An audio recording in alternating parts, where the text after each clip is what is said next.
माधव कुंज विहारी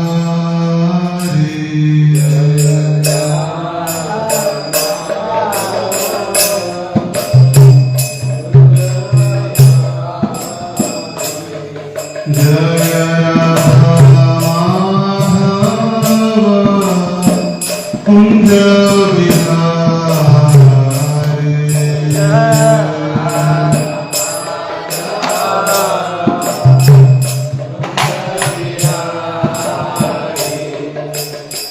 गोपी जन वल्लभ गिरिवरधारी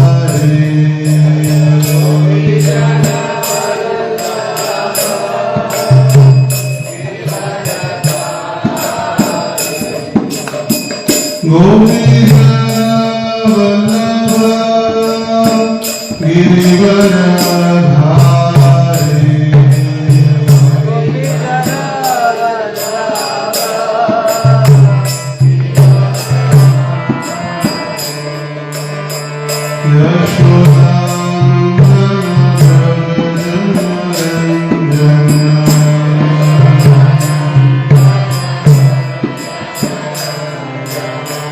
यमुना तीरा वनचारी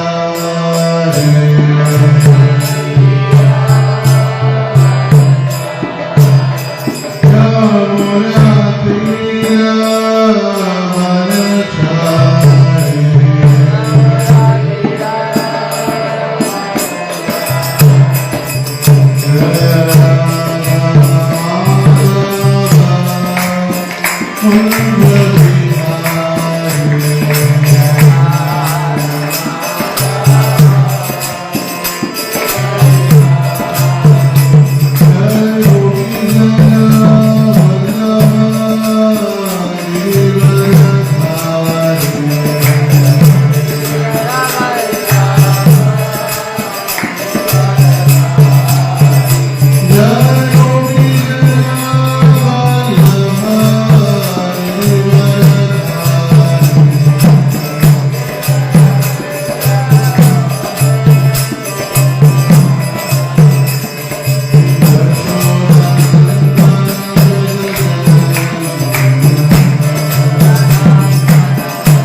गौर प्रेमानंदे हरि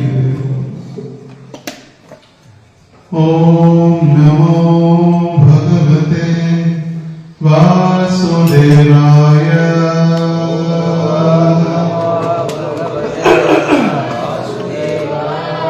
ओम नमो भगवते वासुदेवाय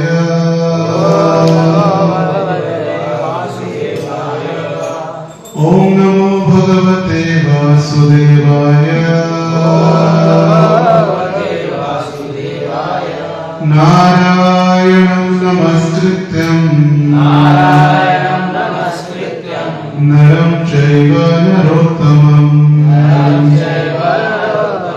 देवीं सरस्वतीं व्यासं ततो जयमुदीरये नष्टप्रायेषु भद्रेषु नित्यं भागवत सेवया भगवती उत्तम श्लोके भक्तिर्भवति नैष्ठिकीम् कृष्णाय वासुदेवाय देवकी नंदनाय च नंदगोपः कुमाराय गोविन्दाय नमो नमः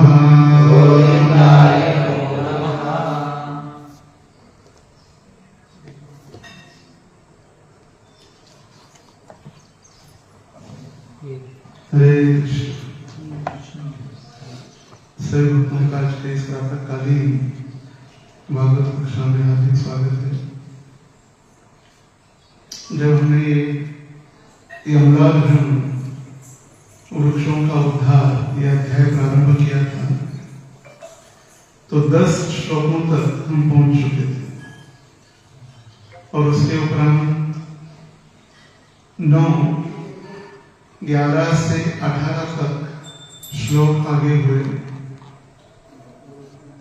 जिसका संक्षिप्त हम अनुवाद पढ़ेंगे श्लोक संख्या 11 से आगे। जीवित रहते हुए यह शरीर उसके अन्नदाता का होता है या स्वयं का अथवा पिता माता या नाना का। क्या यह बलपूर्वक ले जाने वाले का, इसे गुलाम के रूप में खरीदने वाले स्वामी का या उन पुत्रों का होता है जो अग्नि में जला देते हैं? और यदि शरीर जलाया नहीं जाता तो क्या यह उन कुत्तों का होता है जो इसे खाते हैं? आखिर इतने सारे दावेदारों में असली दावेदार कौन है? इसका पता लगाने के बजाय पाप कर्मों द्वारा शरीर का पालन करना अच्छा नहीं है। ये यमराजुन के वृक्षों जो कुबेर के 2 पुत्र नलकुबर और मणिग्रीव ये अपने पिता के ऐश्वर्य के कारण उन्मत्त हो चुके थे। सुंदरता के कारण, ऐश्वर्य के कारण, अपने उच्च कुल में जन्म लेने के कारण और अपनी सुंदरता के कारण जो अहंकार के वश ये उन्मत्त हो चुके थे। तो यही ये श्रृंखला आगे चल रही है और सुखदेव गोस्वामी वर्णन कर रहे कि नारद मुनि जैसे महान भक्त, ऐसे महान संत भी क्यों क्रोधित हुए और उन्होंने दंड दिया। नारद मुनि जैसे भक्तों को क्रोधित होने का क्या कारण था? तो यही सुखदेव गोस्वामी बताए होकर पुनः लीन हो जाता है। अतएव यह सबकी सर्वसामान्य संपत्ति है। ऐसी परिस्थितियों में जो धूर्त होगा वही इस संपत्ति को अपनी होने का दावा करेगा। उसे बनाए रखते हुए अपनी इच्छाओं को तुष्टि के लिए मनुष्यों की हत्या जैसे पाप कर्म करता रहेगा। केवल मूढ़ ही ऐसे पाप कर्म कर सकता है। सभी को एक ना एक दिन मरना है और फिर भी ये ज्ञात होने के बावजूद व्यक्ति अन्य जीवों की हिंसा करके उनको मार के खाने का प्रयास कर रहा है, वो व्यक्ति धूर्त या पागल है। नास्तिक, मूर्ख तथा धूर्त धन के मद के कारण वस्तुओं को यथारूप नहीं देख पाते। कौन कौन व्यक्ति? नास्तिक, मूर्ख और धूर्त। मूर्ख मतलब पागल, धूर्त मतलब फंसाने वाला, जो हमेशा दूसरों को फंसाने का प्रयास करते हैं। और नास्तिक मतलब न आस्तिक, भगवान को न स्वीकारने वाला व्यक्ति। आस्तिक मतलब भगवान है ये स्वीकारता है।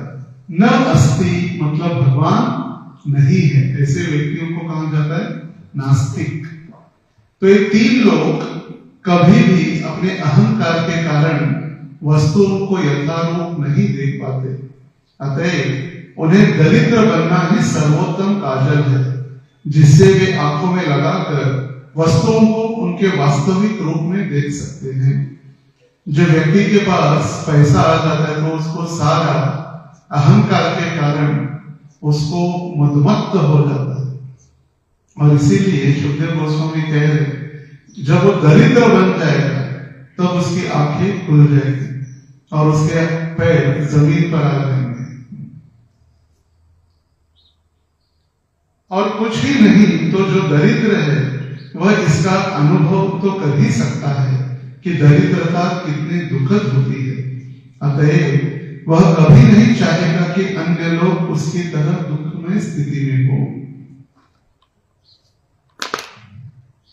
जिसके शरीर में कांटे चुभ चुके हैं, वह दूसरों के चेहरे को ही देखकर उसकी पीड़ा समझ सकता है कि उन्हें कांटे भी चुभ रहे हैं। वह यह अनुभव करते हुए कि पीड़ा सबके लिए समान है, यह नहीं चाहता कि अन्य लोग इस तरह कष्ट भोगे। किंतु जिसे कभी कांटे गड़े ही नहीं, वह इस पीड़ा को नहीं समझ सकता। मतलब जिसको कभी कांटा चुभा ही नहीं, क्या समझेगा कांटा चुभने के बाद कितना दर्द होता है। जैसे हम कहते तो है कि जब मृत्यु आती है तो 40,000 बिच्छू स्कॉर्पियंस एक साथ एक समय एक क्षण दंश करते हैं, डंक मारते। कितने? 40,000।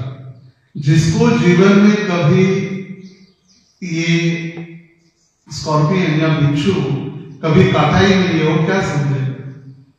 वो काटने के बाद उसका जो डंक होता है, दाग, व्यक्ति पूरा दिन पूरी रात सो नहीं सकता सिर्फ एक बिच्छू काटने से। तो 40,000 जब एक साथ काटेंगे, on your marks get set go, तो क्या होगा? दरिद्र व्यक्ति को स्वतः तपस्या करनी पड़ती है, क्योंकि उसके पास अपना कहने के नाम पर कोई संपत्ति नहीं है। इस तरह उसकी मिथ्या प्रतिष्ठा समाप्त हो जाती है। वह सदैव भोजन, आश्रय तथा वस्त्र की आवश्यकता अनुभव करते रहता है। अतः दैव कृपा से जो भी उसे मिल जाता है, उसी से उसे संतुष्ट होना पड़ता है। जो भी देखे उसके साथ में उसको देना, उसकी कोई संपत्ति नहीं। दरिद्र मतलब उसके पास कुछ भी नहीं। अनिवार्यतः इस तरह की तपस्या करते रहना उसके लिए अच्छा है, क्योंकि इससे उसकी शुद्धि हो जाती है और मिथ्या अहंकार से वो मुक्त हो जाता है। क्या अहंकार करे? कुछ है नहीं। और इसीलिए कहा जाता है बहता पानी और रमता जोगी हमेशा साफ रहते हैं। जब व्यक्ति या साधु एक स्थान में आ जाता है तो ये मेरा कमरा, मेरी संपत्ति, मेरी खोली, ये मेरा, ये चालू हो जाता है। जब जोगी या साधु हमेशा रास्ते पर रहेगा, पदयात्री, उसको पता है कि हर दूसरे दिन दूसरी जगह जाना, तो फिर कहां से आ सकते हो? जैसे कलकत्ता में बाग बाजार में जब गौड़िया मठ खुल गया, तो गौड़िया मठ के समय भक्ति सिद्धांत सरस्वती ठाकुर ने कहा कि आश्रम में या मठ में आग लगी।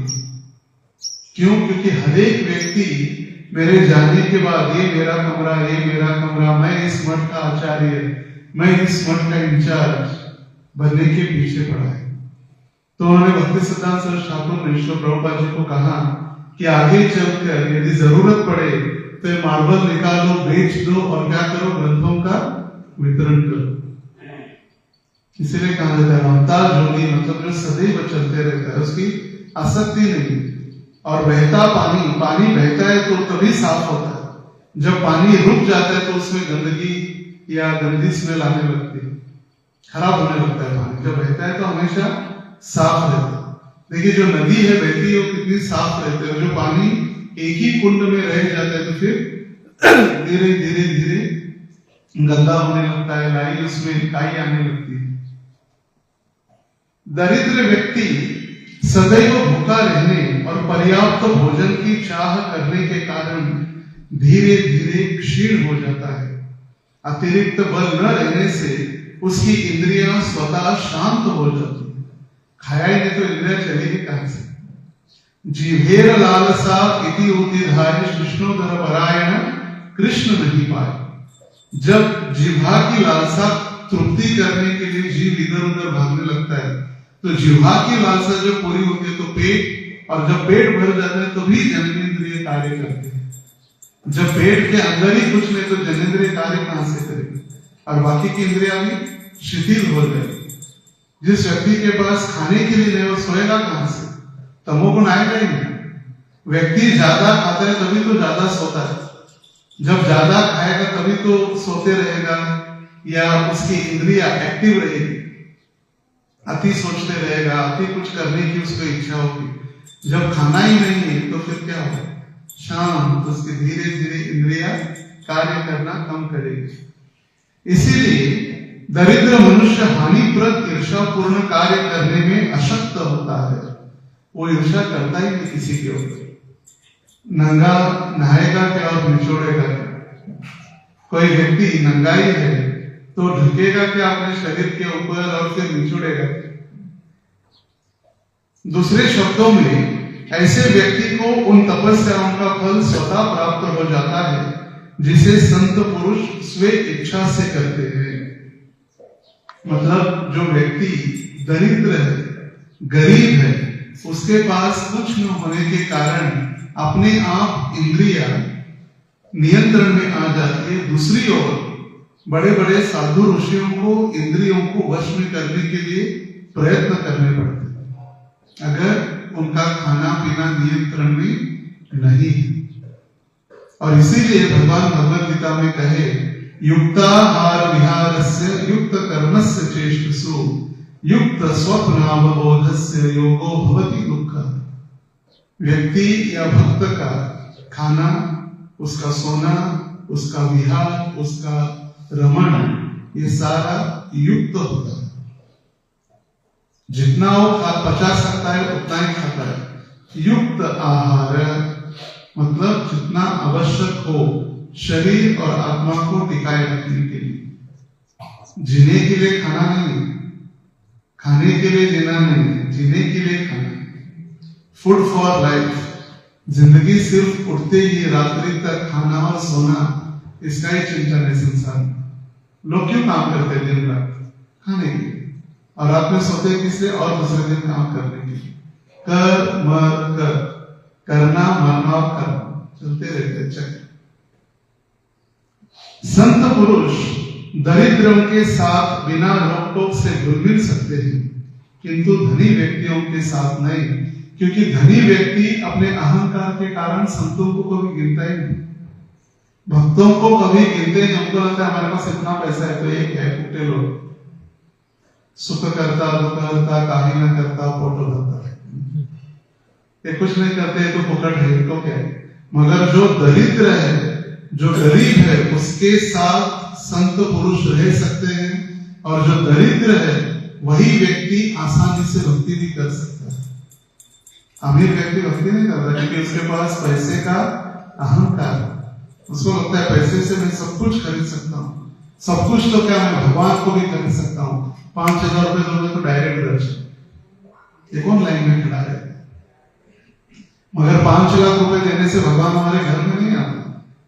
5,000 देकर हम लाइन तो आगे बढ़ जाएंगे डायरेक्ट दर्शन के, शीघ्र दर्शन। मगर वही 5 लाख देने से भगवान को अपने घर तो नहीं ला सकते। और इसीलिए जो गरीब व्यक्ति है, इसीलिए कुंती महारानी प्रार्थना करती है, नमो अकिंचन वित्ताय निवृत्त गुणवृत्तये आत्मा रामाय शांताय कैवल्यापतये नमः। नमो अकिंचन वित्ताय, जो इस भौतिक संसार में परेशान हो चुका है, ऐसे अकिंचन व्यक्ति के आप वित्त बन जाते हैं। भगवान कृष्ण उनका धन बन जाते हैं, भौतिक संसार का धन नहीं। ये तो हम हैं, जबरदस्ती कोई छीन लेगा, हमारे अपने लोग हमें मार देंगे और छीन लेंगे सारा धन। मगर कृष्ण धन बन जाते हैं किसका? जो भौतिक संसार में परेशानियां हुड़पड़ों के लिए, जिसको कहते हैं ना आग लगने के बाद व्यक्ति परेशान हो जाता है, भागने लगता है। तो ऐसे इस भौतिक संसार के अग्नि से जो परेशान हो चुका है, ऐसे व्यक्ति का धन भगवान आप बन जाते हैं। दरिद्र व्यक्ति ऐसे साधु पुरुषों की संगति से तुरंत ही भौतिक इच्छाओं से विमुख हो जाता है और उसके हृदय का सारा मैल धुल जाता है। क्योंकि पहले गरीब है, कोई अहंकार है नहीं, कोई पैसे का, शिक्षण का, सुंदरता का कोई अभिमान या अहंकार नहीं। और साधु संतों की सेवा या प्रामाणिक आदेश पालन करने से वो तुरंत भक्ति स्वीकार करता है। तो श्रील प्रभुपाद जी जब गए अमेरिका 1965 में, कौन सबसे पहले भक्त बने? हिप्पी, जो रास्ते पर थे। और हिप्पी बिकेम हैप्पी, वो आनंदित हुए क्योंकि सब कुछ उन्होंने छोड़ दिया, सारा संसार, परिवार, सब कुछ छोड़ के एक आनंद की खोज में आ रही थी। और ऐसे लोगों को श्रील प्रभुपाद जी ने ऐसा आनंद दिया जो हमेशा टिकने वाला, हमेशा टिकने वाला। जो नशा पान कर रहे थे, LSD, अफीम, गांजा, उसकी तो नशा सुबह उतर जाती थी, मगर एक कृष्ण भक्ति की नशा ऐसी थी तो कभी उतरती नहीं। तो ऐसे भक्त, ऐसे व्यक्ति तुरंत भक्त बन गए।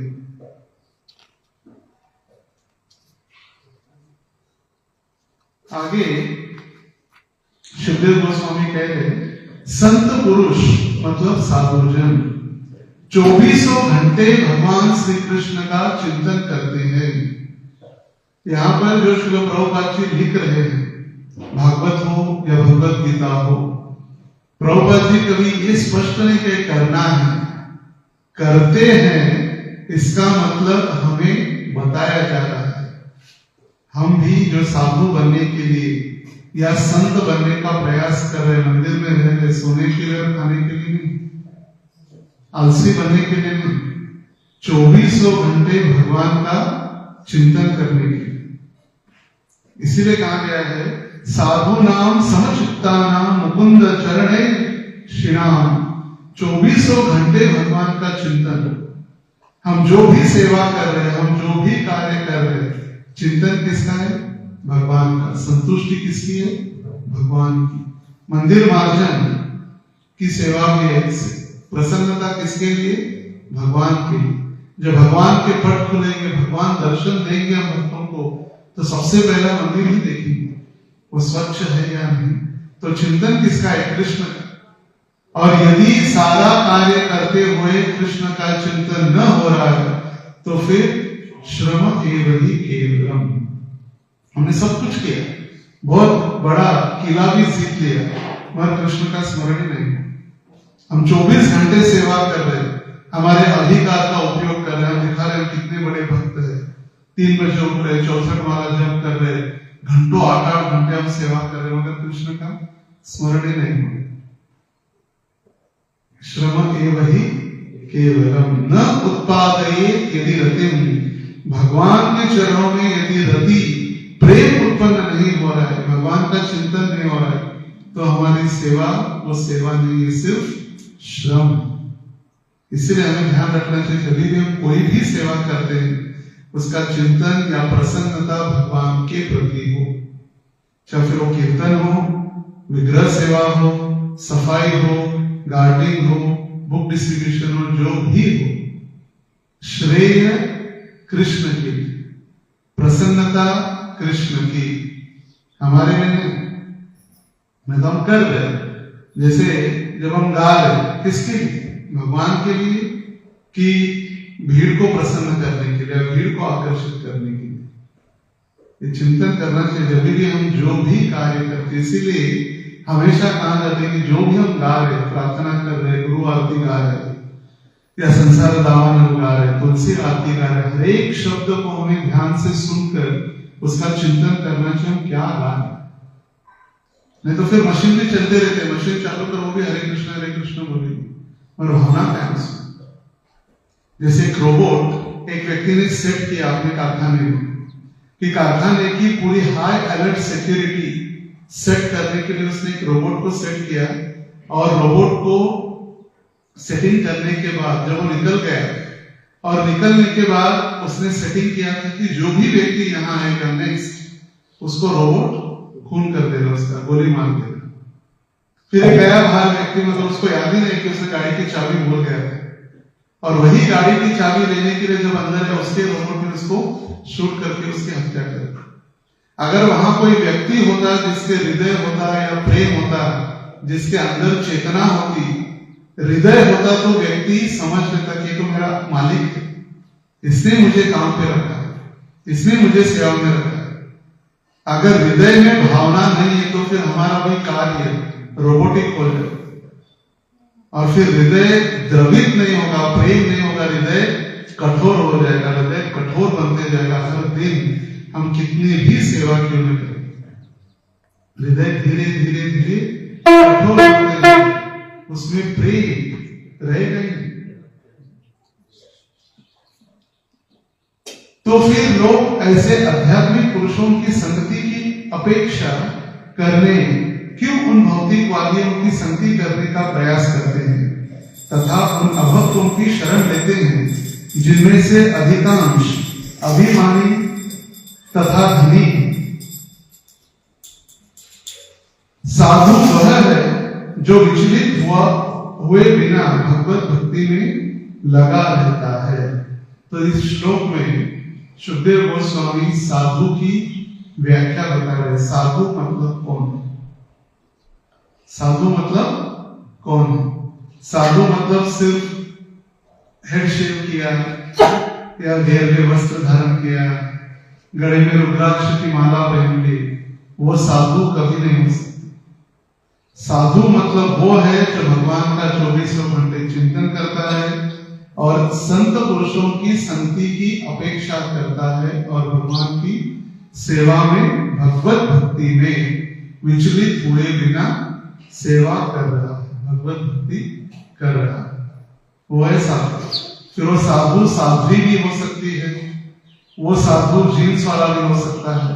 24 घंटे भगवान का यदि कोई चिंतन कर रहा है तो फिर कपड़े तो उसके लिए सिर्फ एक बाहरी एक उपाधि रह जाती है।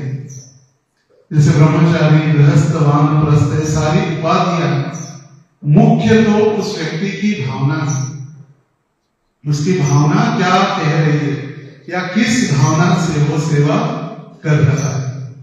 तो ये था 11 से लेकर 18 श्लोकों का एक संक्षिप्त सारांश, जिसकी चर्चा पिछले 9 दिनों में यहाँ पर हुई थी। और आज श्लोक संख्या 19।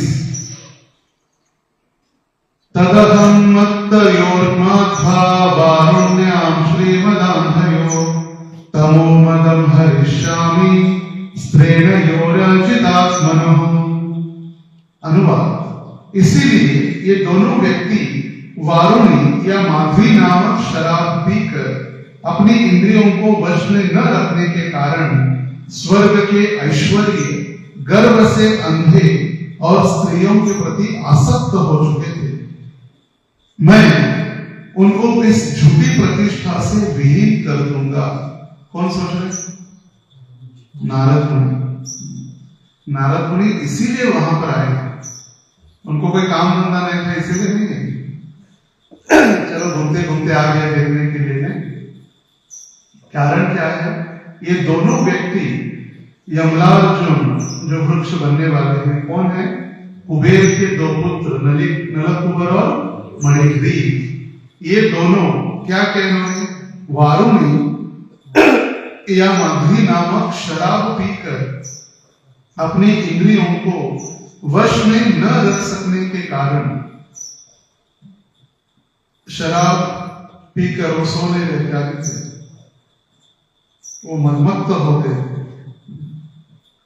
शराब के कारण अपने इंद्रियों में वश में नहीं थे, और जब भी हम माया में चले जाते थे तब भी हमारी इंद्रियां वश में नहीं रहती। स्वर्ग के ऐश्वर्य गर्व से अंधे हो चुके थे। साक्षात किसके पुत्र थे? कुबेर। वेंकटेश कौन से कुबेर? कोषाध्यक्ष, देवताओं के खजांची, देवताओं के ट्रेजरर। अभी देखिए, देवताओं के ट्रेजरर, उनके पास धन की थोड़ी कमी है। एक तो स्वर्ग में जन्म मिला है, और स्वर्ग में भी जो सबसे बड़े कैशियर, कोषाध्यक्ष, ट्रेजरी किसके पास है? उनके पुत्र। उच्च कुल में तो जन्म हुआ है, सुंदर तो है ही, फिर उसके साथ धन की तो कुछ कमी नहीं है, और दोनों पंडित भी थे, एकदम पढ़े लिखे और सुशिक्षित थे दोनों, अनपढ़ गवार नहीं थे। तो ये सारा उनको जो अहंकार के कारण वे अंधे हो गए थे। धनान, मदान, कामान, अंधे होने के कारण स्त्रियों के प्रति आसक्त हो चुके थे। और मैं इनकी झूठी प्रतिष्ठा को विहीन कर दूंगा। झूठी प्रतिष्ठा को नष्ट करने के लिए ही नारद मुनि वहां पर प्रकट हुए हैं। तात्पर्य में विष्णु प्रभुपाद जी लिख रहे, जब कोई साधु किसी को डांटता है या दंड देता है तो वह बदले की भावना से ऐसा नहीं करता। हमें समझना चाहिए, जब कोई साधु या कोई भक्त हमें डांटते हैं, दंड देते हैं, तो बदले की भावना से उनका क्या है? जैसे गुरु महाराज एक बार नोएडा में बता रहे थे, इतना बड़ा मंदिर हमने बनाया, किसके लिए? नोएडा वासियों के लिए। By Noida, to Noida, for Noida, जैसे कहते हैं ना, लोकशाही की व्याख्या, लोगों ने लोगों के लिए की गई जो लोकशाही। तो जो साधु है उसके लिए कोई आसक्ति है नहीं। महाराज के हम तो वृंदावन में जाकर एक पेड़ के नीचे भी भजन कर सकते हैं, इतना बनाए किसके लिए? तो उसी प्रकार उनका कोई भी एक जो भावना है, बदले की भावना होती नहीं। हमको लगता है कि साधु या भक्त हमें डांट रहे तो हमें बदले की भावना, और साधु की हमें निंदा करनी चाहिए, साधु को निकाल देना चाहिए, साधु के प्रति उसकी निंदा, उसका अपप्रचार करना चाहिए। हम जीत जाएंगे? हम कभी नहीं जीतेंगे, बल्कि हम कर्मों के गति से और नर्क की यातनाओं को भुगतने का द्वार खोल देंगे। जैसे मैंने जो कथा बताई थी, एक राजा ने ब्राह्मण भोजन का आयोजन किया। जैसे समझो चातुर्मास खत्म हुआ या भीष्म पंचक होने के बाद ब्राह्मण भोजन का आयोजन किया, और ब्राह्मणों के लिए ब्राह्मण भोजन पकाने की व्यवस्था हो गई, पकाना चालू हो गया। अभी भोजन तैयार है, परोसने की तैयारी चल रही थी, ब्राह्मण आने वाले ही थे। उस समय एक गीत, क्या कहते हैं, घार, हिंदी में क्या कहते हैं, ईगल, घार, चील एक सर्प को लेकर जा रहा था पकड़ के, और वो सर्प डर के मारे उसके विष के कुछ बूंद उस रसोई में गिर गए। रसोई रेडी थी, उस रसोई में गिर गए। अभी राजा को पता नहीं, ना ब्राह्मणों को पता नहीं, सबने परोसना चालू किया, ब्राह्मण भोजन कर रहे और सारे ब्राह्मण एक साथ मर गए। सारे लोग चर्चा करें, देखो राजा कितना पापी है, ये राजा ने ब्राह्मणों की हत्या के लिए जहर डालकर सभी ब्राह्मणों की हत्या कर दी, ब्राह्मणों को मार दिया। मगर सच तो अलग ही है। यमदूत और चित्रगुप्त सोच रहे थे दंड किसको दिया जाए, राजा को दंड दिया जाए, वो तो नहीं, बेचारा ब्राह्मणों की सेवा कर रहा था। सांप को दंड दिया जाए, नहीं, वो तो अपनी रक्षा कर रहा था। गीत वो चील को दिया जाए, वो तो अपना भोजन पकड़ के लेके तो किसी को नहीं दे सकते, दंड दिए जाए किसी को, रुको बाद में देखते हैं, अभी तक तुरंत डिसीजन नहीं, थोड़ा सोचते हैं। फिर जो लोग वहां चर्चा करते बैठे थे कि राजा ने ऐसा किया, ब्राह्मण को मार डाला, बोले सारा पाप इनको दे दो, क्योंकि इनको कुछ पता नहीं, फालतू में इस बैठकर निंदा कर, तो इस सारे ब्राह्मण हत्या का पाप इनको दे दिया जाए जो साधुओं की या राजा की निंदा कर रहे हैं। तो ऐसे ही होता है, जब कोई बिना ज्ञान के जब कोई व्यक्ति साधु या भक्तों की निंदा करता है तो उसको नरक के द्वार खुल जाते हैं, ब्राह्मण हत्या का पाप। महाराज परीक्षित ने पूछा था कि नारद मुनि ने किस तरह बदले की भावना तमह उठी, किंतु यह दम नहीं था, क्योंकि नारद मुनि को पूर्ण ज्ञान था कि इन दोनों भाइयों का हित किसमें है। इसीलिए उन्होंने विचार किया कि उन्हें किस तरह मार्ग पर लाया जाए। वैष्णव जन अच्छे वैद्य होते हैं, वे जानते हैं कि भवरोग से मनुष्यों को कैसे बचाया जाए, अतः वे कभी भी तमोगुणी नहीं होते। सगुणान समतैतेयान ब्रह्म भूयाय कल्पते। वैष्णव जन सदा ही दिव्य स्तर पर ब्रह्म पद पर स्थित होते हैं। वे न तो कभी कोई गलती करते हैं, न ही भौतिक प्रकृति के गुणों के वशीभूत होते हैं। पूरी तरह सोच विचार कर वे जो भी करते हैं वह सबको भगवत धाम ले जाने के लिए मार्गदर्शक होता है। हमको लगता है मैं तो इतना बड़ा भक्त हूँ, मुझे तो साफ सफाई में लगाया जाए, मैं तो बड़ा प्रवचन करता हूँ, मैं तो भागवत कथा कर सकता हूँ, मैं तो बड़ा यूथ प्रीचर हूँ, मैं तो बड़े बड़े इंजीनियर डॉक्टर्स को प्रचार कर सकता हूँ। गुरु और वैष्णव को पता है इसका मिथ्या अहंकार कहाँ छुपा हुआ है। अहंकार कीर्तन करने से भी आता है, ऐसे नहीं कि भक्ति में अहंकार नहीं आता। कीर्तन मेरे जैसा कीर्तन कोई नहीं कर सकता। मैं गाता हूं तो सारे भक्त झूम उठते हैं, आनंद से नाचने लगते हैं, और तभी उसको गुरु आदेश देते हैं कि आज से 1 वर्ष आप कीर्तन नहीं करेंगे। तो उसको लगता है कितने पापी लोग हैं यहाँ पर, कैसे अधिकारी हैं, कितने निर्दयी हैं, मेरे जैसे कीर्तनकार का कीर्तन बन गया, मुझे नहीं करनी भक्ति, चलो मैं घर चला जाता हूं, कोई जरूरत नहीं आश्रम में लेने की। बस क्या होगा, वहां जाने के बाद और अधिक पाप होगा। इसीलिए गुरु और अधिकारी को पता होता है कि इसका श्रेय किसमें है। अहंकार कहीं भी छुपा रहता है। अहंकार सिर्फ अभक्तों के इसमें नहीं है, भक्तों के इसमें भी है छुपा हुआ, और बड़ी सूक्ष्म मात्रा में रहता है, एकदम सूक्ष्म। भक्ति विनोद ठाकुर भजन रहस्य ग्रंथ में इसका वर्णन करते हैं।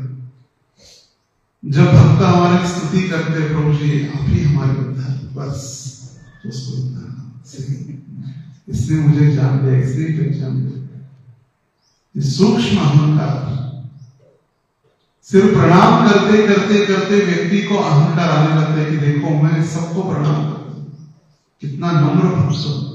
अहंकार इसलिए कि जो प्रणाम नहीं करता नम्र भक्त नहीं है, और प्रणाम करने वाला भी नम्र भक्त है ना। सिर्फ बड़ी बड़ी सेवाएं करने वाले ही भगवत धाम जाते हैं, या सिर्फ ब्रह्मचारी ही भगवत धाम जाते हैं, या अध्यक्ष ही शुद्ध भक्त है, ये भी गलत भ्रांत धारणा है। कभी देखा जाता अध्यक्ष है, इनको अच्छे से खिलाओ, दूसरे नए भक्त इनको कुछ भी दिया तो चलेगा। इसका मतलब हमने भक्तों की गुणवत्ता या भक्तों का महत्व देखा ही नहीं, या भक्तों को हमने समझा ही नहीं। ये लाल कपड़े वाले सन्यासी इनको अच्छे से खिलाओ, ये नए लोग बाहर चले जाओ, बाहर लाइन में खड़े, ये कुछ भी खा सकते नहीं। कोई भी भक्त हो, वो छोटा बड़ा भक्त नहीं है, भक्त भक्त ही होता है।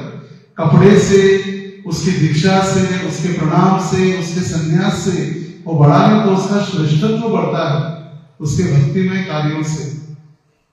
मगर सिर्फ कपड़ों से, उसके रंग से, उसके परिवार से, या उसके धनवान होने से, या कोई बड़ा दान करता डोनर होने से यदि वो भक्त है बड़ा, ये मूर्खता है। वो धन दे रहा है भगवान की सेवा में क्योंकि अपने धन को शुद्ध करने का प्रयास कर रहे हैं। हम हमारी अलग अलग जो कला है उसको भगवान की सेवा में लगा रहे तो हमारी कला ये शुद्ध हो रही है। ये हमें कभी भी ध्यान देना महत्वपूर्ण है। तो हमारा अहंकार बढ़ते जाएगा और फिर हम भगवान से और भक्तों से दूर होते गए। सेवा तो चल रही है मगर ये मिथ्या अहंकार ये धीरे धीरे भक्ति लता बीच के बाजू में जो घास बढ़ रहा है, कांग्रेस घास, गौशाला की तरफ है, पीछे जाकर देख सकते हैं कांग्रेस घास किसको कहते हैं, पूरा कांग्रेस घास। भक्ति लता तो बढ़नी चाहिए मगर ये भौतिक इच्छाओं के कारण ये घास बढ़ने लगता है, भक्ति लता वही रुक जाती है। क्योंकि जो भी हम उसका सिंचन कर रहे, उसको पानी दे रहे, उसको खाद दे रहे, बाकी का घास ही तो खा रहे। इसीलिए प्रैक्टिकल होना, श्री प्रभुपाद जी के ग्रंथों में श्री प्रभुपाद जी स्पष्ट कह रहे कि नारद मुनि को कोई भी अहंकार या द्वेष नहीं था इन दोनों पुत्रों के प्रति। नारद मुनि को एक ही इच्छा थी कि उनका भला हो जाए। जो भी भक्तों की निंदा अपने अहंकार वश करने लगता है उसका फल तुरंत रिएक्शन मिल जाता है।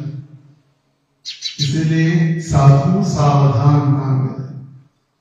हम जो निंदा करना, एक दूसरे के विषय में बातें करना, ये भक्ति नष्ट कर दे। भक्तों को पता नहीं क्यों समझ में इतना सुनने के बावजूद हम वही करते रहते दिन रात। जैसे ही प्रवचन चालू हो जाते लोग बैठकर चर्चा कर रहे थे, गप्पे लगाते रहते, उनको लगता है मेरे लिए आवश्यकता ही नहीं। भागवत कौन व्यक्ति बोल रहा है ये महत्वपूर्ण नहीं, भागवत का संदेश महत्वपूर्ण है। ये भागवत तो बोलने वाला पढ़ रहा है, वाणी किसके, प्रभुपाद जी की वाणी, शिवदेव गोस्वामी की वाणी। हमको लगता है कोई जरूरत नहीं। कोई नया भक्त भी यदि बताता है तो भी इसके हृदय से बोलने वाले परमात्मा व्यास देव जी के प्रतिनिधि। इसलिए सावधान होकर ही हमें सेवा, भले कम सेवा हो मगर भगवत चिंतन उसमें होना अनिवार्य है। यदि मो लोकपालस्य पुत्रो भूत्वा तममृतो न विवास समात्मानं विजानीत सुदुर्मतो अतो हरतस्थावरता सात्यां नैव यथा पुनः स्मृति सान्मप्रसादेन तत्रापि मत् अनुग्रहात् वासुदेवस्य सानिध्यं लब्धा दिव्यश्च रक्षते वृत्ते सर्वोक्ततां भूयो लब्धि भक्ति भविष्यतः। नारद मुनि सोच रहे ये दोनों युवक नलकुबर तथा मणिग्रीव भाग्यवश महान देवता कुबेर के पुत्र है। कोई भी कुबेर का पुत्र बन सकता है, बन जाएंगे कुबेर का पुत्र। उसके लिए कितना सौभाग्य चाहिए। भाग्यवश ये दोनों कुबेर के पुत्र बने, किंतु मिथ्या प्रतिष्ठा मतलब पद की अहंकार और शराब पीने से उत्पन्न उन्मत्तता के कारण इतने पतित हो चुके हैं कि नग्न होकर भी यह समझ नहीं पा रहे हैं कि ये नग्न है। उनको कोई भी थोड़ी भी शर्म या लाज नहीं है।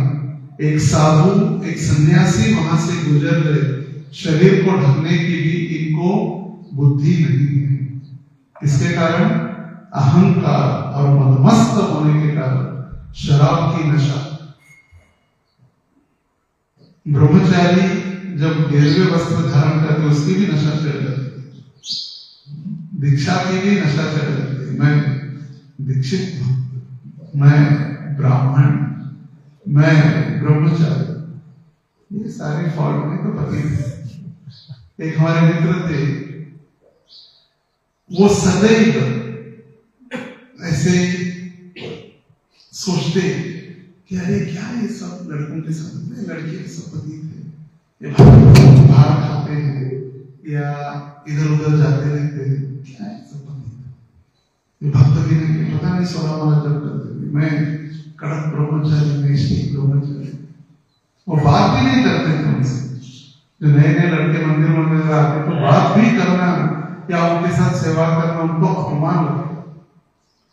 मगर भगवान का जो निर्णय या भगवान की जो गति है, भगवान का जो जाता मराठी में जाते जो आटा पीसने चक्की, भगवान की चक्की ऐसे पीसती है कि वो दिखती नहीं, ऐसा फिर आटा बन जाता है। और वही भक्त जो कड़क ब्रह्मचारी थे, कुछ कारणवश माया के अधीन होकर गृहस्थ बन गए, और उन्हीं लड़कों के साथ उनको आजीवन अभी रहना पड़ता है, जिनका वो तिरस्कार करते हैं, जिनका तिरस्कार करते। इसलिए कौन कब कैसे पतन हो जाए और किसके साथ हमें सेवा करनी पड़े, ये कभी समय बताए नहीं है। इसलिए कभी भी हमें किसी को तुच्छ, किसी को नीच, ये कम, ये बड़ा, ये श्रेष्ठ कभी नहीं होगी। भक्त सभी भक्त है, हमसे सभी श्रेष्ठ है। कोई नया बालक है, नया व्यक्ति, उसका भगवान के साथ क्या संबंध है हम नहीं समझ पाते। वो किस भावना से जप करे, हम तो बैठ के ध्यान पूर्वक जप करे बिना सोए, मगर वो भले सोते हुए भी उसका चिंतन या भगवान के प्रति आकर्षण ज्यादा है, या कठोर है, या क्या कह सकते हैं, आसक्ति उसकी भगवान के प्रति है, प्रेम उसका गाढ़ा बन चुका है, कौन कह सकता है। भले दिखने में छोटा, आई तो उसके 10-12 साल हमको लगता है कि आए बच्चे, मगर वो भगवान के प्रति यदि उसकी प्रेम, उसकी आसक्ति यदि है, तो फिर वो हमसे भी श्रेष्ठ हो सकता है। इसीलिए जो भी व्यक्ति मंदिर में आता है वो बिना राधा रानी की कृपा या कृष्ण की कृपा से नहीं आ सकता, उनकी कृपा होगी तभी भी आते हैं। इसलिए कौन किस रूप में आकर हमसे सेवा स्वीकारे ये पता नहीं।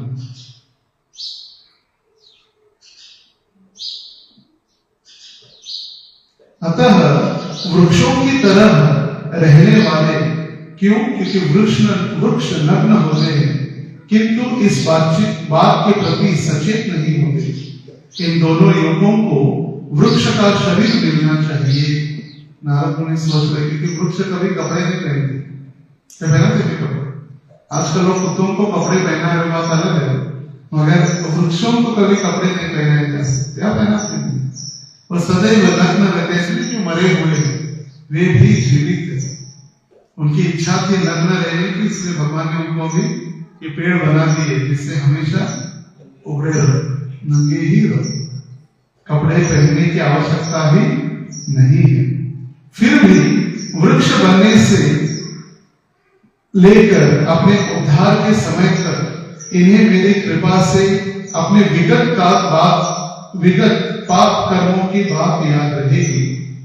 यही नहीं, मेरी विशेष कृपा से देवताओं के 100 वर्ष बीतने के बाद ये पूर्ण पुरुषोत्तम भगवान वासुदेव का साक्षात दर्शन कर सकेंगे और भक्तों के रूप में अपना असली पद प्राप्त कर सकेंगे। पेड़ बनना है कहाँ? भगवान के धाम में, गोकुल में। और कितने वर्षों के लिए? 100 वर्ष, देवताओं के 100 वर्ष, मतलब हमारे 1000 देवताओं के 100, क्योंकि हमारा 1 साल देवताओं का 1 दिन होता है। हमारा 1 साल देवताओं के 24 घंटे, हमारे 6 महीने देवताओं का 1 दिन, हमारे 6 महीने देवताओं की 1 रात। तो देवताओं के 100 वर्ष के अनुसार ये पेड़ बने रहेंगे और उनको याद रहेगा कि हमने पाप किया, इसीलिए हम पेड़ बने हैं, वो भूलेंगे नहीं। नारद मुनि सोच रहे हैं उनकी कृपा करूंगा उनके ऊपर, वो कभी भी नहीं भूलेंगे कि हम कौन थे। कुबेर के पुत्र थे, मगर नारद मुनि के प्रति अपराध करने के कारण हम ये पेड़ बने।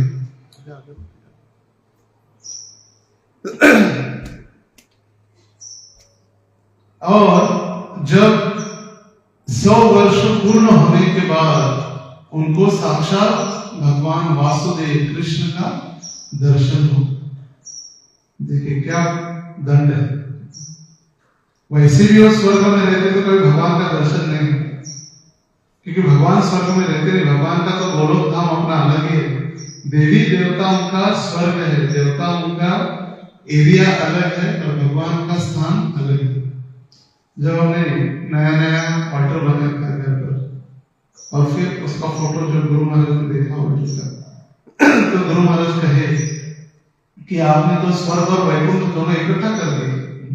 अल्टर में देवी देवता भी है और विठल रुक्मिणी और कृष्ण भी है। ऐसे कभी नहीं होता। वैकुंठ का स्थान अलग है और देवी देवताओं का स्थान स्वर्ग में अलग है। तो स्वर्ग में भगवान का दर्शन भी नहीं होता, मगर भगवान भक्तों की कृपा से उनको डायरेक्ट भगवान के धाम में मिलते रहना, भगवान का साक्षात दर्शन हर रोज नंद भवन में भगवान का दर्शन, गोकुल में सारी गोपियों का दर्शन, सारे बाल बालों का दर्शन, सबका दर्शन, सब लीलाओं का दर्शन, भगवान जो भी लीला कर रहे उनका दर्शन और साक्षात अंततोगत्वा भगवान का साक्षात दर्शन। तात्पर्य, वृक्ष में चेतना नहीं होती, क्योंकि जब काटा जाता है तो उसे पीड़ा का अनुभव नहीं होता। अगर पीड़ा का अनुभव होता तो फिर वृक्ष काटने के लिए मना कर देता है या रेजिस्ट करता कि मुझे मत काटो, पीछे हट जाते। ऐसे व्यक्ति को हम मारने जाएंगे तो पीछे हटेगा, क्योंकि उसमें चेतना है, उसको दर्द होता है। पेड़ में वो चेतना न होने के कारण उसको दर्द नहीं होता। परंतु श्री नारद मुनि चाहते थे कि नलकुबर तथा मणिग्रीव की चेतना स्मृति बनी रहे, जिससे वृक्ष जीवन से मुक्ति पाने के बाद भी वे उस परिस्थिति को न भूल सके जिसके कारण उन्हें दंडित होना पड़ा था। सेम प्रकरण 5वें स्कंद में जब भरत महाराज हिरण के प्रति आसक्त हुए, हिरण का शरीर धारण करना पड़ा, मगर उनकी तपस्या या भगवत कृपा के कारण उनको याद था कि मैं पिछले जन्म में एक राजा था, अभी मुझे हिरण बनना पड़ा। फिर हिरण का शरीर त्याग करने के बाद जब वो जड़ भरत बने तब उनको दोनों जन्मों के प्रति याद था कि मैं पहले राजा, दूसरा हिरण और अभी ब्राह्मण कुल में जन्म लिया। भक्तों की कृपा है, भगवत कृपा है, भगवान की उनको याद रहा और इसीलिए वो पागल बनकर रहे। हमेशा पागल जैसे घूमते थे, कपड़े नहीं पहनते थे, लोग उनके ऊपर खाया पिया हुआ पानी फेंक देते थे, झूठा पानी, उनके ऊपर मलमूत्र विसर्जित करते थे, कुछ फर्क नहीं, क्योंकि वो पागल बने रहे। क्योंकि उनको याद था कि मैं थोड़ी ज्यादा बुद्धि चलाया, मैंने हिरण को बचाने गया और मुझे हिरण बनना। तो उसी प्रकार नारद मुनि कह रहे हैं कि उनको याद रहे जिससे उनको भगवत भक्ति जल्दी प्राप्त हो। एक दंड तो दे रहे मगर उनको याद रहे कि उनको क्यों दंड दिया जा रहा है। अतः उन पर विशेष कृपा करने के लिए श्री नारद मुनि ने ऐसा किया कि मुक्त होने के बाद वे वृंदावन में भगवान श्री कृष्ण का दर्शन कर सकेंगे और अपनी सुप्त भक्ति को फिर से प्राप्त कर सके। स्वर्गलोक का एक दिन हमारे 6 महीने के बराबर होता है। यद्यपि स्वर्ग के देवता भौतिक भोगों में आसक्त होते हैं, किंतु वे सब भक्त होते हैं। तो ये नहीं समझना चाहिए वो तो सब भोगी है, वो कैसे भक्त है। नहीं, वे सारे भक्त है, क्योंकि भगवान ने उनको बहुत बड़ी बड़ी जिम्मेदारियां दी। हमारे एक मंदिर में एक डिपार्टमेंट संभालते हुए हमारी नानी याद आ जाती है। उनको सारे अनंत कोटि ब्रह्मांडों के अलग अलग डिपार्टमेंट दिए। अग्नि देवता के पास पानी का डिपार्टमेंट, इंद्र के पास सब कुछ डिपार्टमेंट को संभाले। कोई साधारण व्यक्ति नहीं। या पानी खत्म होने का 10 बार चालू करना पड़ता है, 10 बार बताना पड़ता है कि पानी गिर रहा है। इंद्र को बताना नहीं पड़ता पानी कब पड़ रहा है या पानी गिर रहा है। ये सारे सेवा कर रहे। वायु को नहीं बताना पड़ता कि ऑक्सीजन चाहिए या नाइट्रोजन छोड़ दो, ऑक्सीजन बंद कर दो। गलती से कभी वायु देवता ने ऑक्सीजन की मात्रा कम कर दी तो एक ही साथ चले जाएंगे ऊपर से। पूरा गांव का गांव, पूरी पृथ्वी एक साथ उधर चली जाएगी। इसीलिए देवता कहलाते हैं। व्यक्ति दो प्रकार के होते हैं, देव तथा असुर। असुरगण भगवान श्री कृष्ण के साथ अपना संबंध भूल जाते हैं, आसुरम भावम आश्रिता, किंतु देवता नहीं भूलते। हम यदि भगवान के साथ हमारा संबंध भूल चुके तो हम भी कौन है फिर? असुर। कृष्णेर सेवा जो है, जीवेर स्वरूप है कृष्णेर नित्यदास। ये हमारी दास का जो संबंध है वो यदि हम भूल जाए तो हम भी फिर असुरी है। पद्म पुराण में वर्णन है, द्वौ भूत सर्गो लोकेस्मिन् देव आसुर एव च, विष्णु भक्त सुतो देव आसुरस्तद्विपर्ययः। शुद्ध भक्त तथा कर्म मिश्र भक्त का अंतर इस प्रकार है। शुद्ध भक्त भौतिक भोग के लिए किसी वस्तु की कामना नहीं करता, जबकि कर्म मिश्र भक्त इस जगत का सर्वोपरि भोक्ता बनने के लिए भक्त बनता है। सुख संपत्ति घर आवे, कष्ट मिटे तन का, ओम जय जगदीश हरे। सुख संपत्ति घर आवे, कष्ट मिटे, अच्छी लड़की मिले, अच्छा जॉब मिले, अच्छा सेटलमेंट हो जाए, इसीलिए वो भक्ति करता है। उसको कहा गया है कर्म मिश्र। और शुद्ध भक्त मतलब अहेतु की अप्रतियता ययात्मा सुप्रसिद्धि। कोई भी हेतु न होते हुए भगवान आप मुझे दर्शन दे या दर्शन न देकर मुझे मनमानत क्यों न करे, आप सब कुछ करने में सर्वसमर्थ है। क्यों? क्योंकि आप मेरे नित्य प्रतिबंध रहित आराध्य प्राणेश्वर है। किसका नाम है? चैतन्य शिक्षाष्टकम। शिक्षाष्टकम शिक्षा अष्टकम, शिक्षा शिक्षा नहीं होती, चैतन्य शिक्षाष्टकम, शिक्षा उन्होंने जो दी वो अष्टक है। हम जो गाते हैं तो जो पढ़ने वाले भी है ध्यान से पढ़े।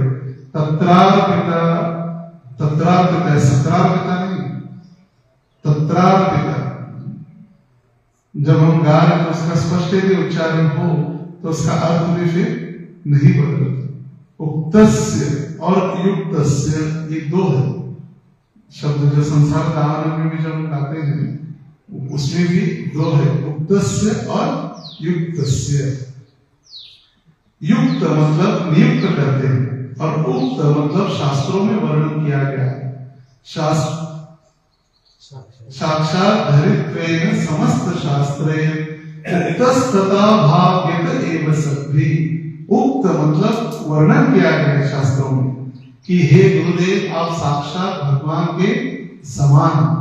और युक्त से मतलब हमें गुरु सेवा में लगाते हैं, और हम दोनों बार युक्त युक्त ही गाते हैं। युक्त से भक्तान, युक्त से नहीं, उक्त और पहले में युक्त। तो अंतर क्या है? जो भौतिक कामनाओं की इच्छा रखता है वो कर्म मिश्र भक्त है, और जिसको कुछ नहीं चाहिए वो शुद्ध भक्ति के मार्ग में लगा हुआ है। पूर्ण पुरुषोत्तम भगवान की भक्ति के कारण प्रत्यक्ष संपर्क में रहने से भक्त शुद्ध तथा भौतिक इच्छाओं से अकलुषित रहता है। अन्याभिलाषतां शून्यं ज्ञान कर्म अनावृतम, अनुकूलेन कृष्णानुशीलनम भक्ति उत्तमा। रूप गोस्वामी भक्ति रसामृत सिंधु में वर्णन करते हैं, चाहे किसी की भौतिक इच्छा हो, किसी को मोक्ष प्राप्त करने की इच्छा हो, या किसी को कुछ नहीं चाहिए, सभी को भगवान श्री कृष्ण की आराधना करनी चाहिए। अकाम सर्व काम होवा मोक्ष काम उदारधि, तीव्रेण भक्ति योगेन यजेत पुरुषम परम। कोई इच्छा हो या कोई इच्छा न हो, या सब कुछ इच्छा हो, जैसे हमने गिने कि घर हो, बंगला हो, गाड़ी हो, सब कुछ इच्छा हो, वो भी देने वाले भगवान ही। कर्म मिश्रित भक्ति से मनुष्य स्वर्ग लोक जाता है। महत्वपूर्ण बात बता रहे हैं, हमको लग रहा है हम सभी वैकुंठ जाएंगे, शीघ्र अतिशीघ्र अभिष्ट सिद्धि आएंगे, कृष्ण प्रेम गोलोक प्राप्त हो। कर्म मिश्र भक्ति से मनुष्य कहाँ जाता है? स्वर्ग लोक। ज्ञान मिश्रित मतलब ज्ञानवान भक्त सिर्फ ज्ञान के पीछे पड़ा है, प्रेम के पीछे नहीं। मैं बहुत बड़ा ज्ञानी बनूंगा। 800 श्लोक भगवत गीता के, 18,000 भागवतम के ज्ञान, ये पुराण, पद्म पुराण, कल्कि पुराण, स्कंद पुराण, तैत्तिरीय उपनिषद, ये सारे उपनिषद बस कंठस्थ कर लिया, मगर भक्ति नहीं, प्रेम प्राप्त नहीं हुआ। जैसे व्यासदेव जी भी इतने सारे पुराण, इतने सारे उपनिषद, इतने सारे ग्रंथ लिखने के बाद भी समाधान नहीं या संतुष्ट नहीं थे। तब नारद मुनि ने उनको बताया, आपने इतने पुराण लिखे, सब में आपने क्या लिखा? देना और लेना व्यापार, ये करो ये मिल जाएगा, ये करो ये प्राप्त होगा, इसीलिए आपका मन शांत नहीं। अभी आप क्या करो? भगवान की लीलाओं का वर्णन करो, कृष्ण की लीला का वर्णन करो, तब आप समाधानी या आनंदित हो सकते हैं। और तब जाकर उन्होंने भागवत की रचना की, ये पुराण उपनिषद के सबके बाद। और इसीलिए प्रेमाम कुमार तो महान, ये भागवत प्रेम प्रदान करने वाला है। पंचम पुरुषार्थ, पंचम पुरुषार्थ क्या है? प्रेम, काम, धर्म, अर्थ, काम और मोक्ष, ये चार के परे पंचम पुरुषार्थ प्रेम जो भागवत में प्राप्त होता है। योग मिश्रित भक्ति से वह पूर्ण पुरुषोत्तम भगवान की सर्वशक्तिमत्ता से परिचित होता है, किंतु शुद्ध भक्ति कार्य से ज्ञान या योग पर आश्रित नहीं होता, क्योंकि यह एकमात्र प्रेम व्यापार से युक्त होती है। इसीलिए भक्त की मुक्ति मात्र मुक्ति नहीं अपितु विमुक्ति कहलाती है। और 5 प्रकार की मुक्तियां कौन से प्रभुपाद जी बता रहे? सायुज्य, सारूप्य, सालोक्य, साष्टी तथा सामीप्य, ये 5 प्रकार की मुक्ति है। एक मुक्ति नहीं, कितनी है? 5 प्रकार की। सायुज्य मतलब भगवान की शक्ति के समान, सारूप्य भगवान के रूप के समान, सह रूप मतलब भगवान के रूप के समान, सालोक्य मतलब भगवान के लोक में, भगवान जिस लोक में रहते उस लोक में, सामीप्य मतलब भगवान के नजदीक। ये सारी मुक्तियां हैं। शुद्ध भक्त सदैव शुद्ध सेवा में अपने आप को लगाता है। अनुकूलेन कृष्णानुशीलनम भक्ति उत्तमा, देवता के रूप में स्वर्ग में जन्म लेने से अधिकाधिक शुद्ध भक्त बनने का तथा भगवत धाम जाने का अवसर प्राप्त होता है।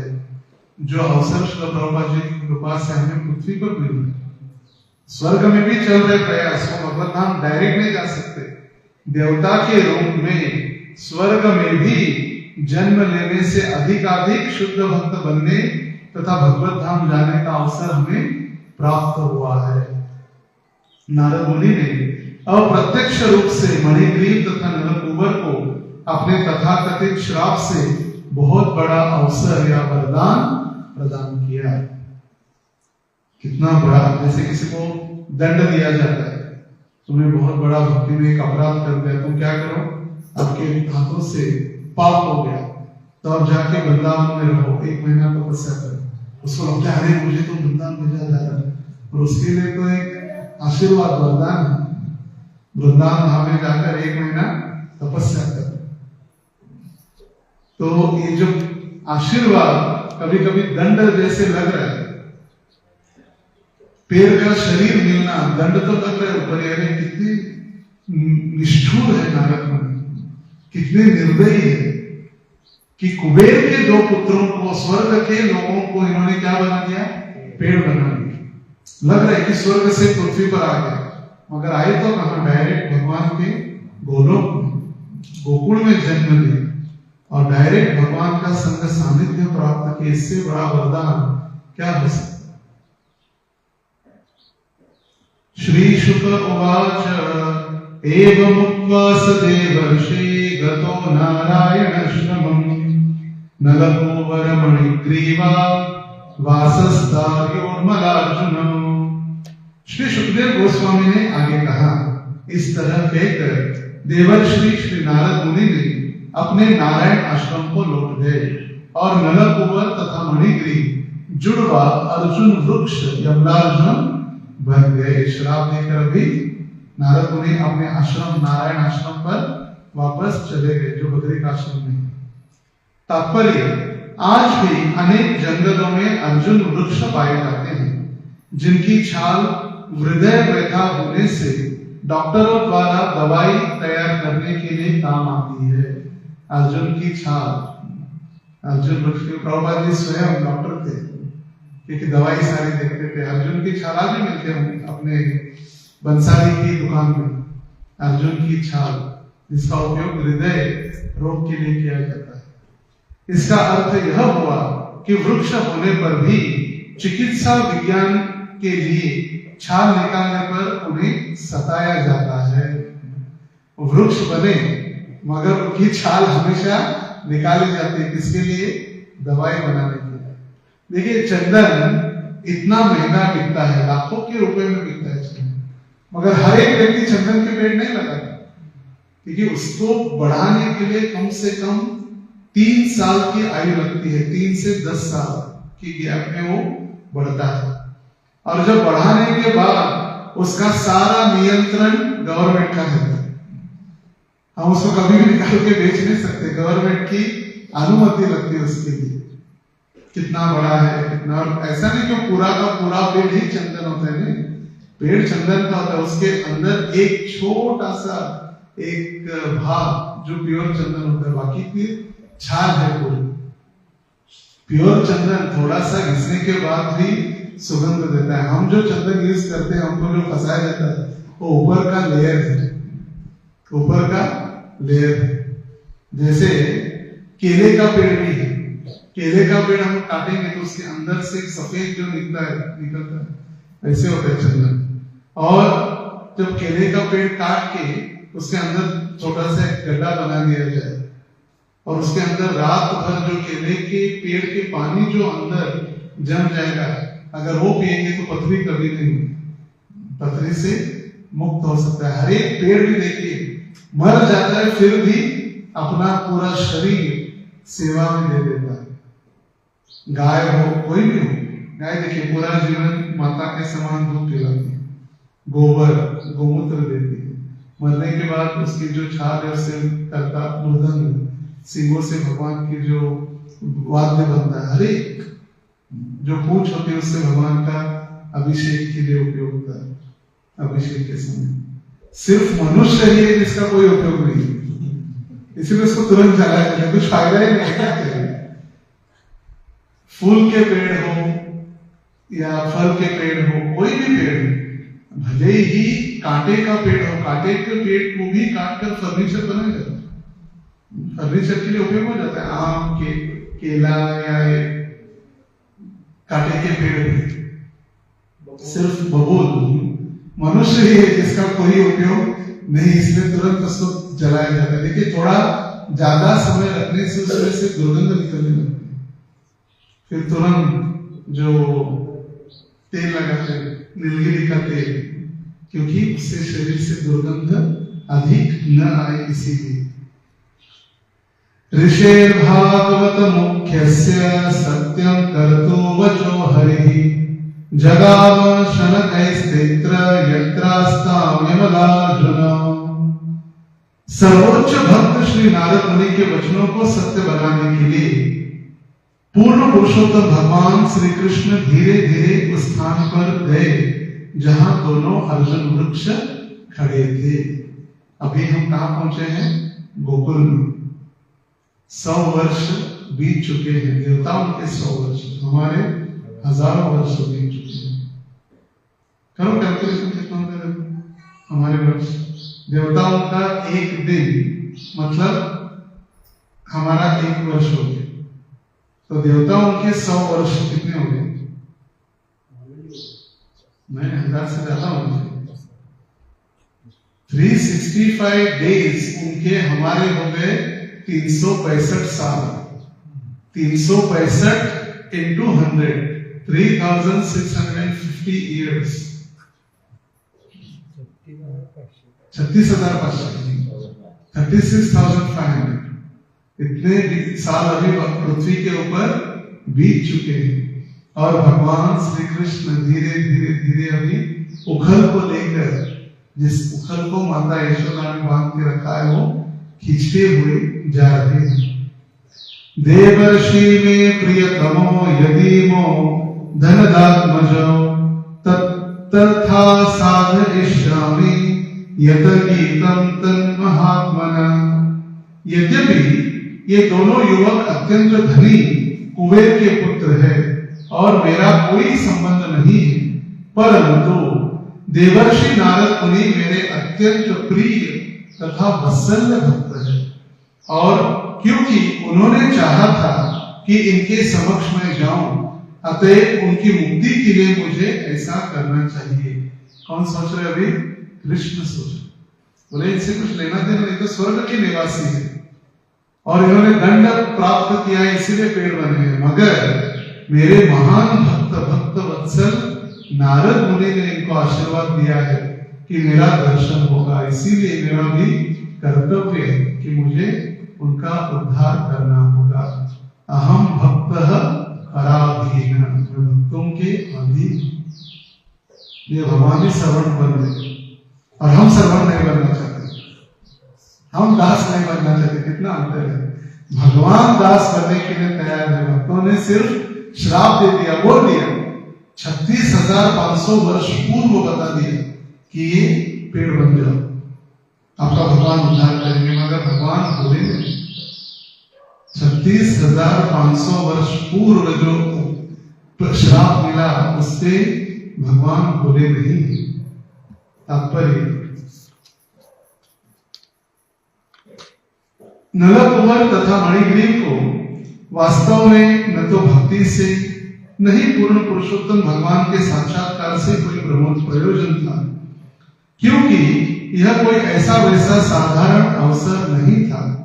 ऐसा नहीं है कि यदि कोई धनी हो या विद्वान हो या उच्च कुल में जन्मा हो तो उसे पूर्ण पुरुषोत्तम भगवान का प्रत्यक्ष दर्शन हो ही जाएगा।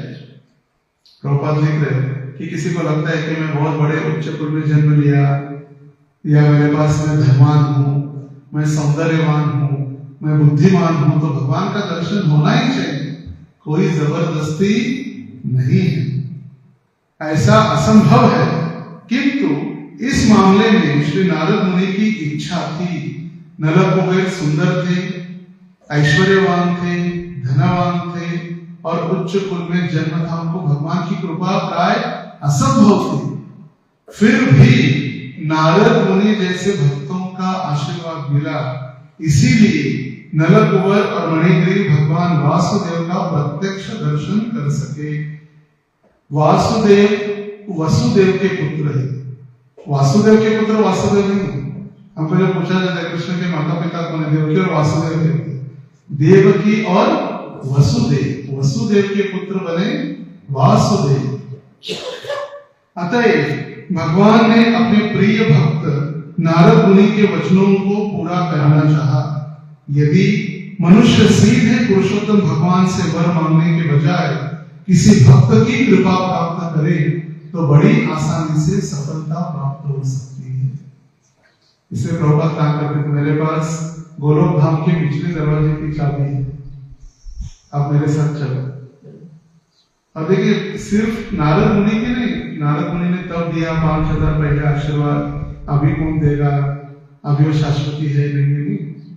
श्री प्रभुपाद जी ने, मैं बता रहा था परसों प्रभुपाद जी के तिरुभाव के दिन, प्रभुपाद जी ने जब संस्था इस्कॉन संस्था स्थापन की 1965 में रजिस्ट्रेशन किया, तो रजिस्टर करने के लिए एक वकील को बुलाया था प्रभुपाद जी ने, एडवोकेट। और जब वकील ने पूछा कि क्या नाम रखना है, बोले international society for Krishna consciousness. International, बोले भक्त तो चाहिए आपके पास, इंटरनेशनल कहां से, आप खोली भी कितनी 10 बाय 10 की रूम है। तो श्री प्रभुपाद जी कहे नहीं, मेरे 10,000 शिष्य है और 108 मंदिर है पूरे विश्व में। उस समय कुछ भी नहीं था, सिर्फ 4 ऐसे हिप्पी लड़के और एक 10 बाय 10 की रूम। और श्री प्रभुपाद जी ने जो कहा, उनकी वाणी सत्य करने के लिए भगवान को उनको जीवित रखना पड़ा जब तक 108 मंदिर नहीं हुए और 10,000 शिष्य नहीं हुए। जब उसी प्रकार रामनवमी 17 अप्रैल 2024 को रामनवमी हुई इस वर्ष, तो परम पूज्य गोपाल कृष्ण महाराज ने कहा था, कृष्ण प्रभुपाद जी की इच्छा थी कि दिल्ली में एक मंदिर बने, फिर प्रभुपाद जी कहे 3 मंदिर बने, फिर प्रभुपाद जी कहे 8 बने, फिर प्रभुपाद जी कहे 12 बने, और फिर प्रभुपाद जी कहे 18 मंदिर तो होने ही चाहिए दिल्ली में, क्योंकि दिल्ली इतना बड़ा है एनसीआर। तो महाराज कहे आज हम दिल्ली में ये 18वां मंदिर उद्घाटन कर रहे हैं और श्री प्रभुपाद जी की इच्छा पूर्ण कर। वो संकेत थे महाराज जी भगवत धाम वापस लौटने के। उन्हें उसी दिन कह दिया था कि 18 मंदिर कंप्लीट करके I have completed the instructions of Shri Prabhupada. तो आज भी भगवान के भक्तों की वाणी भगवान सत्य करा रहे हैं। इसे भगवान के भक्तों से आशीर्वाद ही लेना अच्छा है। गलती से किसी ने श्राप दे दिया तो क्या होगा हमारे, इसीलिए भक्तों की सेवा करके उनका आशीर्वाद भी लेना सबसे अनिवार्य है। इसीलिए भक्ति विनोद ठाकुर ने संस्तुति की है, वैष्णव ठाकुर तुम्हारा कुकुर भोलिया जन हमोरे, कृष्ण से तुम्हारा कृष्ण गीते मार तुम्हारा शक्तिया छे। वैष्णव ठाकुर तुम्हारा कुकुर, कुकुर मतलब कुत्ता, हमें भक्तों का कुत्ता बनकर रहना है, क्योंकि कृष्ण भक्तों की संपत्ति है। कृष्ण से तुम्हार कृष्ण दिखे पार, कृष्ण हमारी संपत्ति नहीं। कृष्ण किसकी संपत्ति है? शुद्ध भक्त वैष्णव की, गुरुजनों की संपत्ति है, वो हमें कृष्ण दे सकते हैं। भगवान श्री कृष्ण तो भक्त के हाथ बिके हुए हैं। देखिए हम जो भी खिला रहे खाते, कभी कंप्लेंट करते हैं, कभी नमक ज्यादा हो गया, मिर्ची ज्यादा, हम तो कर सकते हैं, क्या माता जी ने मिर्ची डाल दिया, नमक ही नहीं है, मतलब भगवान के सारे चुपचाप शांति से खा रहे, जैसे जो खिला रहे। अदुर्लभम आत्मभक्तो, अतः भक्त की कृपा के बिना भगवान श्री कृष्ण तक सीधे पहुंचा भी नहीं जा सकता। उनकी सेवा करना तो दूर रहा, इसीलिए नरोत्तम दास ठाकुर ने गाया है, छाड़िया वैष्णव सेवा विस्तार पाई छे केवा। जब तक हम भक्तों की सेवा नहीं करेंगे तब तक हमारा उद्धार नहीं होगा। That's clear. हम सोच रहे भगवान के भक्त बन गए, दामोदर के भक्त बन गए, अच्छी बात है, मगर जब तक भक्तों की सेवा नहीं है तब तक हमारा उद्धार नामुमकिन है। भक्त के दास बने बिना भव सागर से उद्धार नहीं हो सकता। हमारे गौड़ीय वैष्णव समाज में श्री रूप गोस्वामी का अनुसरण करते हुए हमारा पहला कार्य है प्रामाणिक आध्यात्मिक गुरु की शरण में जाना। आदौ गुरु पादाश्रय। 64 नियम जो बताए भक्ति रसामृत सिंधु में, सबसे पहला नियम है गुरु पादाश्रय, आध्यात्मिक गुरु की शरण ग्रहण करना, जो अभी नारद मुनि ने जबरदस्ती शरण दी है।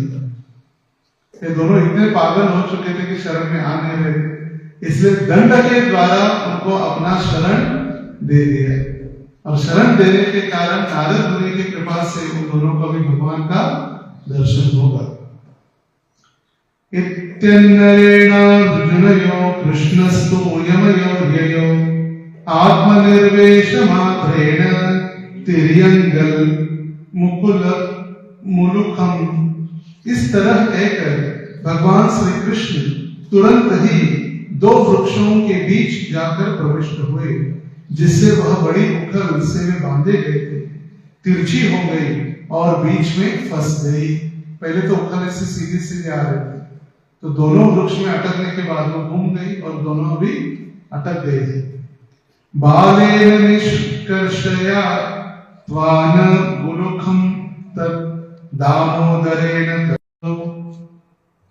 अपने पेट से बंधी उखल को बलपूर्वक अपने पीछे घसीटते हुए बालक श्री कृष्ण ने दोनों वृक्षों को उखाड़ दिया।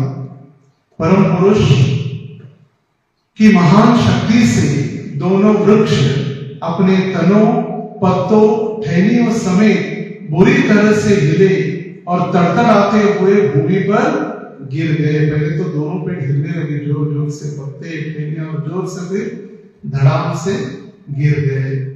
आज भी तुकाराम बीच के दिन देहू में जब तुकाराम महाराज मध्याह्न के समय भगवत धाम वैकुंठ गए थे, तो उस समय गरुड़ आया था भगवान को लेने के लिए।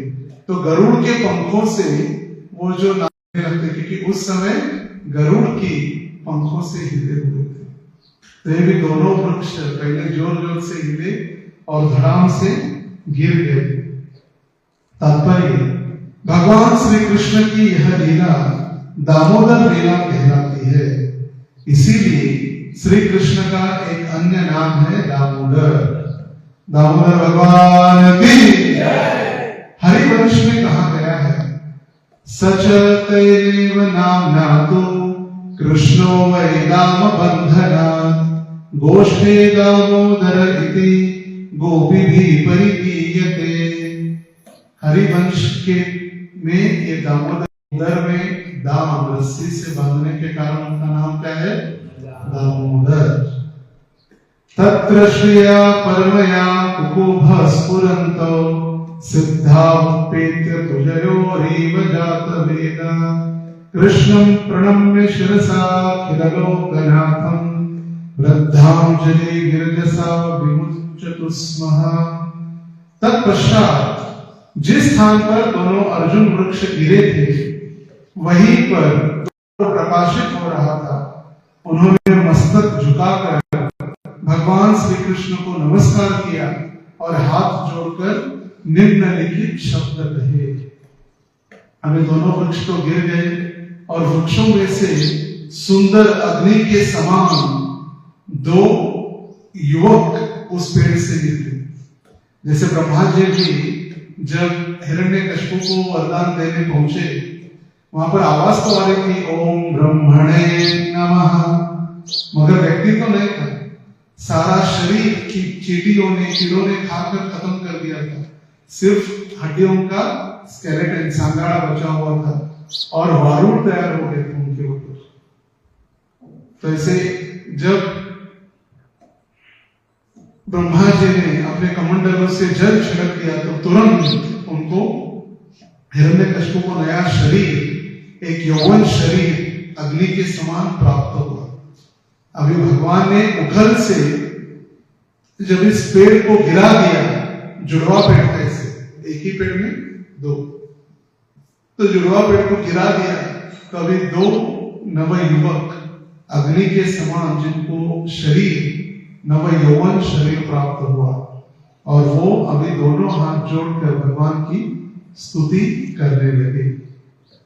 तो इस स्तुति श्लोक संख्या 29 से आगे अभी ये स्तुति करने वाली है, और ये स्तुति सुनने के लिए, स्तुति का श्रवण करने के लिए ही हमने अध्याय प्रारंभ किया था, और प्राय कार्तिक 3 हफ्ते समाप्त हो चुके हैं और अभी हम यहाँ आए हैं।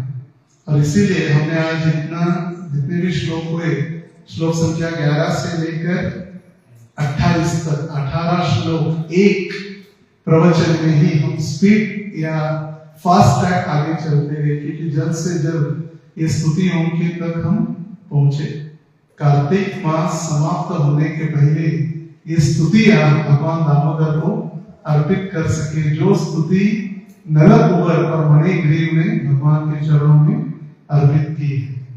हरे कृष्णा कृष्णा कृष्णा हरे हरे, हरे राम राम राम हरे हरे। और जब ये स्तुति अर्पण करेंगे तो साक्षात भगवान उनको आशीर्वाद भी देने वाले हैं।